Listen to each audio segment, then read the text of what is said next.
Je suis convaincu que pour le moment, nous avons une approche et un plan à utiliser pour construire un meilleur avenir pour le Royaume-Uni. Nous prévoyons que les responsables ne vont pas prendre de mesures importantes pour protéger les producteurs d'acier du Royaume-Uni. Alex Griffiths, Wood Mackenzie. Selon Wood Mackenzie, aujourd'hui, après que l'article 50 a été invoqué, le scénario le plus probable pour le Royaume-Uni est que s'il s'agit de la production d'acier, surtout des produits plats, le pays pourrait rester avec des frontières ouvertes. Compte tenu de ce que l'Union européenne a clairement expliqué qu'elle n'allait pas négocier un accord commercial avec le Royaume-Uni avant que le Royaume-Uni ne quitte l'Union, quelles sont vos prévisions sur l'industrie sidérurgique pendant les périodes de transition? S'il s'agit du contexte macroéconomique, nous prévoyons qu'il y aura un Brexit dur. Donc, nous pensons qu'il y aura des restrictions sur la libre circulation des biens et des services, de la main-d'œuvre et du capital entre le Royaume-Uni et l'Union européenne. Nous pensons que le jour où le Royaume-Uni va quitter l'Union européenne, le Royaume-Uni va recourir à nouveau aux règles de l'Organisation mondiale du commerce. Donc, s'il s'agit de l'industrie sidérurgique, cela signifie que les tarifs douaniers ne seront pas appliqués aux importations. Donc, s'il s'agit de la production d'acier, surtout des produits plats, le pays pourrait rester avec des frontières ouvertes. Cela signifie que les tarifs douaniers ne seront pas appliqués aux importations d'acier en provenance de l'Union européenne. Donc, il n'y aura pas de changement dans ce domaine. Mais en plus, il n'y aura pas de tarifs sur les importations de produits d'acier soumis au droit anti-dumping de l'Union européenne, tels que des rouleaux laminés à chaud et à froid en provenance de Chine et de Russie. Cela veut dire qu'un acier moins cher va apparaître sur le marché. Et cela va réduire les marges pour les producteurs d'acier du Royaume-Uni.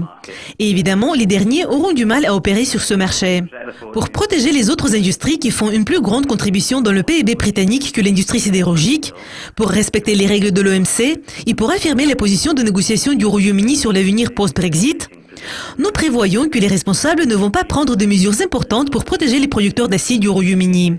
Cela va endommager tout de suite la position des fabricants d'acier britanniques. Ils devraient faire face à une forte concurrence de la part du marché de l'approvisionnement par voie maritime. La Chine a annoncé son plan visant à freiner la pollution atmosphérique dans les régions du nord du pays. Et les responsables ont prévu des restrictions sur le traitement et la production dans les industries du charbon et de l'acier. Selon le Conseil d'État, certaines villes, dont la principale province de production d'acier est le Hubei, devront réduire de moitié leur production de fer et d'acier. Pensez-vous que cela puisse avoir une influence sur les prix de l'acier? Les efforts récents du gouvernement pour lutter contre le smog et les problèmes environnementaux ont abouti à l'adoption d'une nouvelle politique en matière d'environnement en mars.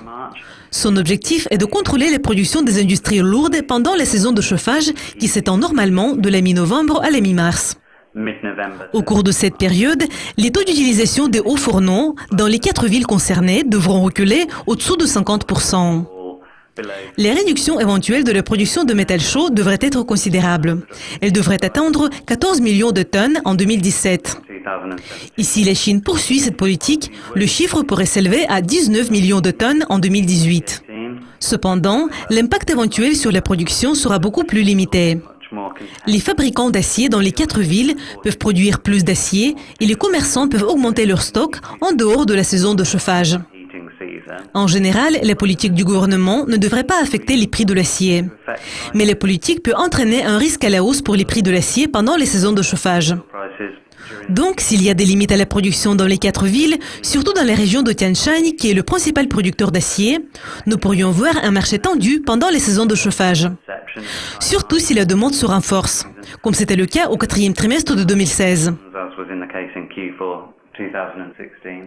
Alex, selon City Research, le nouveau projet de la Chine de construire une mégapole à la périphérie de Pékin va contribuer à la hausse de la demande d'acier.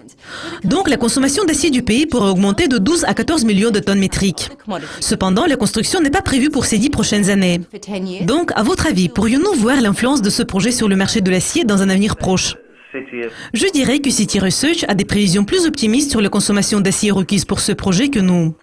Mais cette annonce est un autre indicateur qu'à moyen terme, la Chine va continuer à stimuler l'infrastructure nécessitant une forte consommation d'acier. Cependant, ce projet n'est pas conçu pour stimuler la construction, mais pour encourager les résidents de Pékin à déménager pour s'installer au sud de la ville, ce qui va par conséquent alléger le fardeau pesant sur la capitale.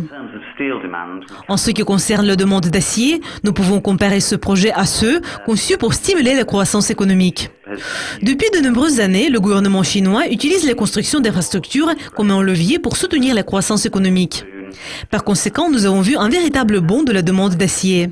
L'annonce de la construction de cette nouvelle mégapole pourrait apporter un risque à la hausse pour nos prévisions sur la demande dans le secteur de l'infrastructure. Ce risque sera particulièrement marqué si le secteur immobilier connaît une contraction brusque et nuit à la croissance économique générale. Mais compte tenu de tout cela, nous ne pensons pas que l'annonce de la construction de cette nouvelle mégapole puisse influencer nos prévisions sur la demande d'acier. Alex, merci de vos commentaires. Cela conclut notre interview sur le marché de l'acier. Mais pour découvrir plus de nouvelles sur les finances et la technologie, restez à l'écoute du Coscopy TV.